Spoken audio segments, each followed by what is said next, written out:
Hey y'all, it's Kay. I figured I would just turn on the camera and start recording before I lost my nerve. I have not been on YouTube in a long time. I've sort of abandoned my channel. I don't know what to do with my channel. I'm not really a beauty channel. I have another channel which it belongs to my business. Please go subscribe to it. It's called Hub Neat Organizing. And I will link it down below. It is an organizing channel.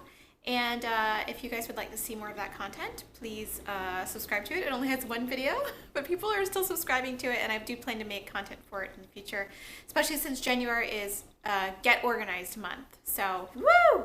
Anyway, that leads me to this channel. I don't know what is going to happen to this channel. I don't think that I do very good beauty content, even though I do love beauty. And I don't do vlogs, I don't do lifestyle content, so I am going to sit down and talk to you about something that's been on my mind lately instead of any of that stuff. So I hope this video goes well. Anyway, I am very casual. I'm in my pajamas actually, and I have a little cute t-shirt on. I'll show you this guy.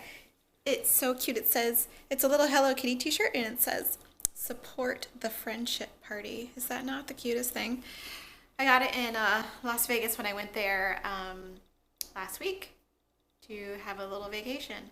Anyway, this is the longest intro I've ever done. So I want to talk to you guys about drama videos and how I've gotten wrapped up in it and why I think people watch it and why I don't necessarily think it's that bad of a thing. So I did take some notes. Let me grab those.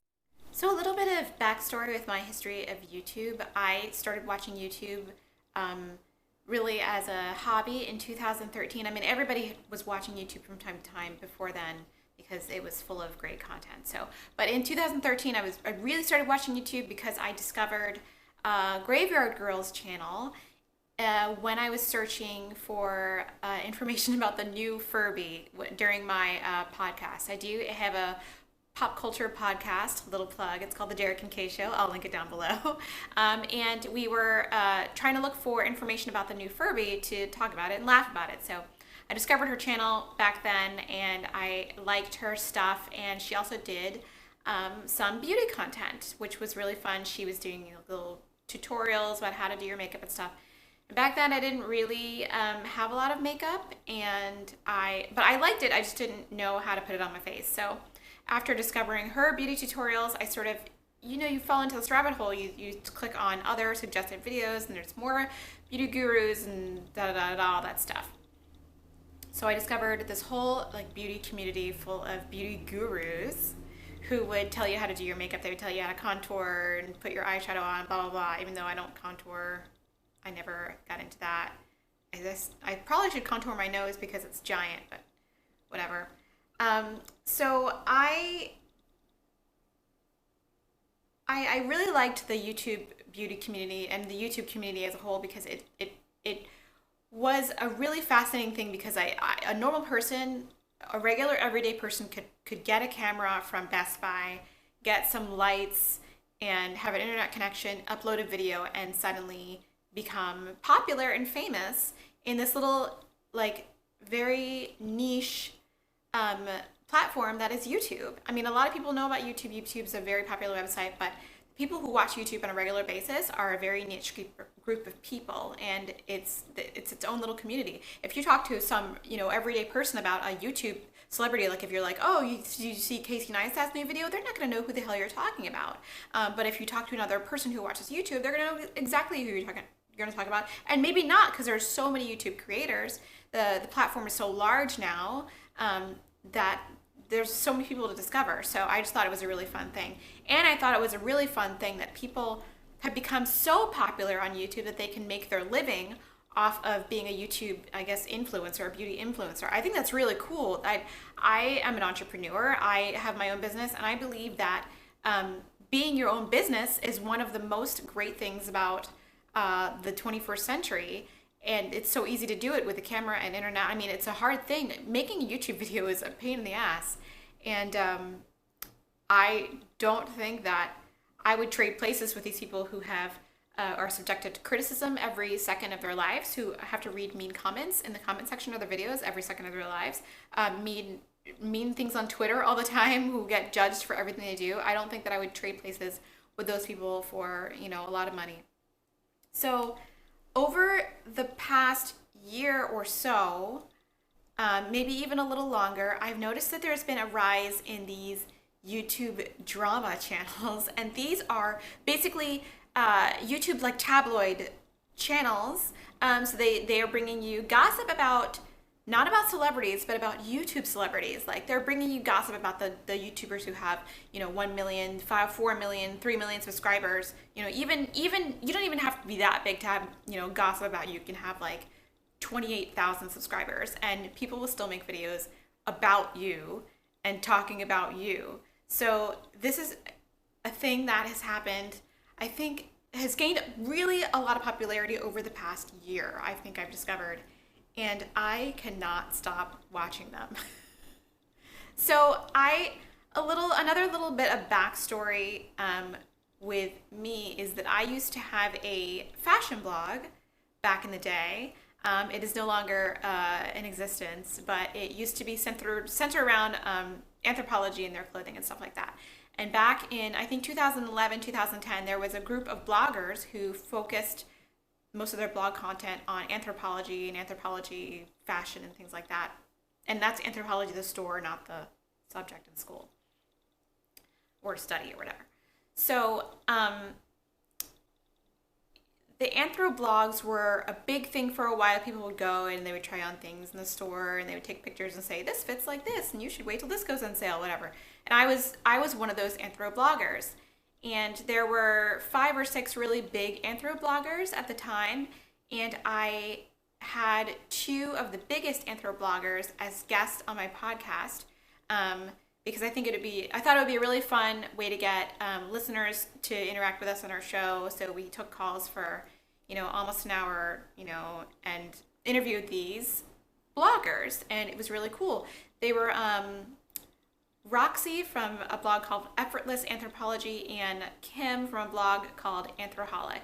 Effortless Anthropology, I think, is still in existence. Anthroholic is not. So a week after the show aired, you can still listen to it, links down below, she got wrapped up in some alleged fraud scandal in which she runs some personal shopping business, but never delivered on the customers' clothes. They were never sent to her, or they were never sent to them, or something like that. So this became a huge scandal, and there was a website called Get Off My Internets.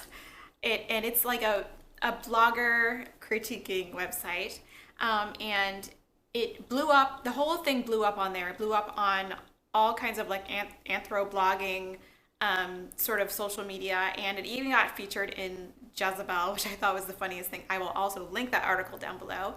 And during those, I think, few weeks of scandal, I could not stop refreshing the pages to see if there was any new news on this scandal, see if there was any new person scammed, to see if there was anybody who had anything to say about what she did in the past.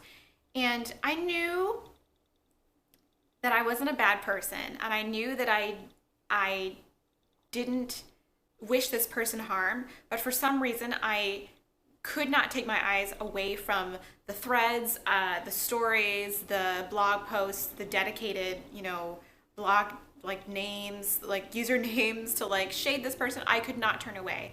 And I was like, is this some sort of character flaw that I can't really turn my eyes away from all of this drama?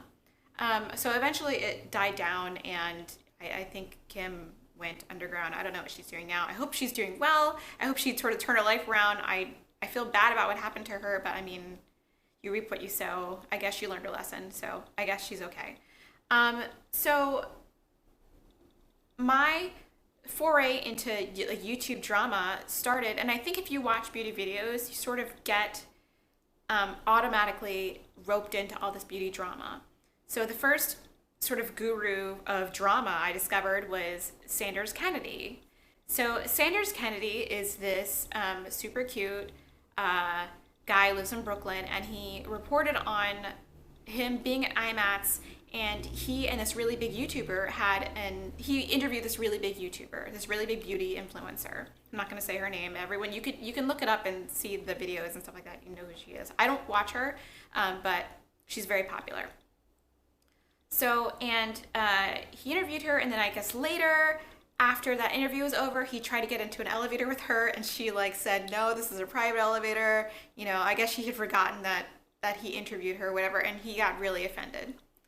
So this was his first sort of like, I'm going to expose how beauty gurus really are video. And after that, he sort of started to sprinkle in more and more into his content, this gossip content, until eventually he decided that he was going to dedicate his channel solely to this gossip content. And I got wrapped up in seeing, you know, what the next big story was. And then, let's see, what's next in my notes. Then I found out about Carina Kaboom. So Carina Kaboom is this beauty, well, she was a beauty like influencer, I guess, but she focused more on nail products, like nail polishes and things like that. And one day, notoriously, she did a review on Gerard Cosmetics, and Gerard Cosmetics is one of those like social media brands, cosmetic brands, like people who, like, if you ask your friends who don't watch YouTube, have you ever heard of Gerard Cosmetics, they're going to say no. But if you've asked them if they heard of CoverGirl, they're going to say, of course, that's a big, you know, it's a big brand. So they're sort of these social media brands that are really well known on YouTube, but not in the normal runs of everyday life. So she critiqued the brand, you know, she said sort of very negative things about the brand. And apparently on Snapchat of another beauty guru, another influencer, she was the president of the company, or the founder of the company, was caught calling her ugly or something like that. So she got a lot of recognition for reacting to that. She made a video about it and gained a lot of notoriety for being the victim of this, I guess, name calling. And so eventually, and she had already been making a little bit of controversial content before. And again, just like Sanders Kennedy, more and more and more, she would sprinkle in this controversial content, although it was more and more than Sanders Kennedy had done with his. She would do a nail video every now and again, but it was a lot of this controversial content. Not a lot about gossip, but just a lot about how, you know, YouTube works and things like that, and the secrets of sponsorships and things like that. However, just like Sanders Kennedy, eventually she eliminated all her other content, and now she only does gossip content, tabloid content about other YouTubers. And very notoriously, she has disabled her comments and disappeared from basically all accessible social media. She doesn't have Instagram. She doesn't have Snapchat. She doesn't have a Twitter handle that's known at all. If you want to reply to any of her videos, you have to do so via either YouTube Instant Message, what am I, let's like AOL, YouTube private message, or like you have to find her some other way. Write her an email, but who knows what her email address is, because she's notoriously hard to get. She claimed she was getting death threats or whatever. I mean, maybe she was, who knows. But in the YouTube community, if you disable your comments, it's pretty much a big no-no, because a big part of being on YouTube is communicating with your audience. So in disabling her comments indefinitely, I don't know if she's ever going to turn them back on, she's sort of created this, she sort of did this big no-no, but yet she continues to make content and gain subscribers. So I don't know how exactly that's working, but she has notoriously made other YouTubers upset, created a lot of sort of sometimes mean-spirited content, but a lot of the times just more gossipy content.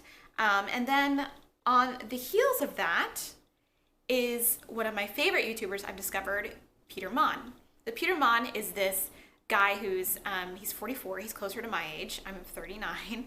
So, and he has, just like me, fallen down the rabbit hole of all of these YouTube tabloid channels and is, who's talking about this person, who's talking about that person, what did that person do, that person shaded that person. It's just like hilarious. And his shtick is sort of commenting on all of this ridiculousness that is YouTube drama channels, and I really like his content.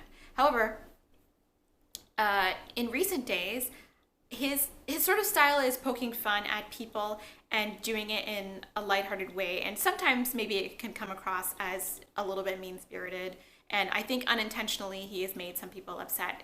But most famously, Carina Kaboom, who created some really mean video about him saying that he, had a deal with a much larger YouTuber, Trisha Paytas, to like get him fame. It's ridiculous, but he was involved in a huge scuffle with Carina Kaboom and with a few other YouTubers. So there are all these players. There's Rich Lux, who I think is a YouTube drama parody channel. I think Rich Lux is super funny. If you guys haven't watched any of his videos, he's hilarious. He's the drama channel to watch after you've watched all the serious drama channels, because his are just funny. Like, none of it's meant to be taken seriously. It's just satire. It's super funny. And then there is, on the other side of the coin, maybe it's not the other side of the coin, but it's a pretty different take on it, is John Cookian. John Cookian has become very popular of YouTube drama over the past couple of months. Actually, he's been very fast to gain subscribers. He creates these really well done videos that in which he has all this evidence, or as drama channels like to say, receipts, about all these scandals involving beauty YouTubers. And the thing about John Cookian's videos that distinguish him from a lot of other YouTubers is that his content is very well done in terms of having all of the evidence and facts there and trying to appear unbiased, but then it's done with a lot of tongue-in-cheek, and some of it's a joke and some of it's not, and sometimes it's hard to tell which is which. So a lot of people get mad, a lot of people get really, really pissed off. And he's been involved in some really heated Twitter battles. And part of me thinks he's a little bit of an evil genius, because he's super cute. He's really, really sweet to his subscribers. I'm a subscriber too, so I know exactly what I'm talking about.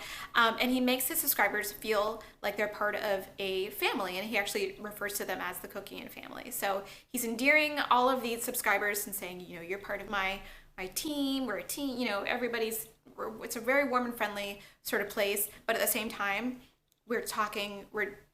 it's full of negative information about other people. So it's sort of a really weird dichotomy.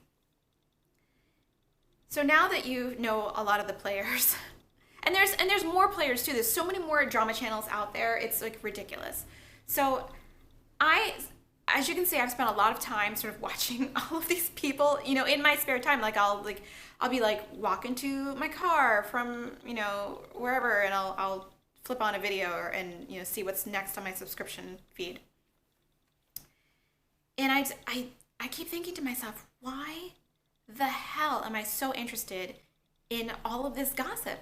I mean, at the end of the day, I really don't care about I don't care deeply about any of these things. I don't care if like somebody got sponsored and they didn't say it. I don't care if like somebody, mistreated one of their subscribers and they like were mean to them at a meetup. I don't really care. But for some reason, I care to hear the stories and I care to hear the reactions. And I got thinking, I was like, there must be some reason I'm attracted to this. And there must be some reason that other people are attracted to this. And doesn't make me a bad person. It is a character flaw. And I have done some research, and I'm not saying, oh my gosh, how much time do I have left? Okay. I'm not saying that I'm an expert in any way in psychology, and I'm not saying that I have, a scientific degree, even though I did study a large amount of science and things like that. But I did discover in some research that there is an actual scientific reason why we are attracted to gossip, why we gossip, and it's not actually a bad thing for us at the end of the day. So I'm going to link an article that was on NPR and it's a 5-year-old article, so maybe there have been some updates to this information, but I don't think so. I didn't find anything more recent. There was an article published in Science magazine. They called it the Journal of Science, but I think it's Science magazine, about why we gossip and why we like it. So apparently, we are hardwired to gossip, and we're hardwired to be attracted to gossip. So they did this sort of experiment where they took all of these faces of people in neutral positions, like just serious neutral position. Well, not like serious, because I think if you look serious, you can look sort of mad. Like neutral faces. And there was a little piece of information underneath the person's face. And it was information like, had a cup of tea with John, or, walked his dog at noon in the park, or went shopping with his grandmother. And one said, like, kicked a chair into somebody's face. The person who had the negative piece of information below their name was ultimately the person's face that got stared at the longest during the for most of the participants of the study. Meaning that if we associate a negative information with a person, we are hardwired to pay more attention to it. So negative information, being that a gossip or gossipy news about a person, is something we're attracted to because apparently it was used to get ahead in early life. Like if you were in, say like you were in a tribe and you wanted to know like who else was after your mate that you were trying to mate with. If you were trying to find that information in like with your everyday experiences, it would take you a lot longer than if you were trying to find out that information by talking to like, Hector and Sue and Charlie about it. And you were like, is, Sally really like into George, or should I like, go for that? I think that's what gossip originally was for. And it's sort of a way to distinguish between friend and foe, and a way to get ahead for early humans. Like to say, if somebody was in a higher position than you, like if somebody was at the top of the pack, you could use negative information about them to get ahead. Like you wanted to have some dirt on them to get ahead in life. So being hardwired to enjoy gossip and to sort of, and it also creates a bond between the people who are gossiping. I discovered it sort of makes them feel like they're on a team. So like they're on a team, like yay. Like so let's say somebody gossips about like, Sally Joe, wears yellow underwear, and everybody found out about it, and they're like, oh my god, Sally Joe wears yellow underwear. And like, did you hear Sally Joe wears yellow underwear? Like, oh my god, girl, yeah, I heard she wears yellow underwear. And like they're all talking about it, and they're all sort of bonding over it, and at the same time it includes all these people and excludes another person, and so it creates a sort of sense of camaraderie among the people that are gossiping.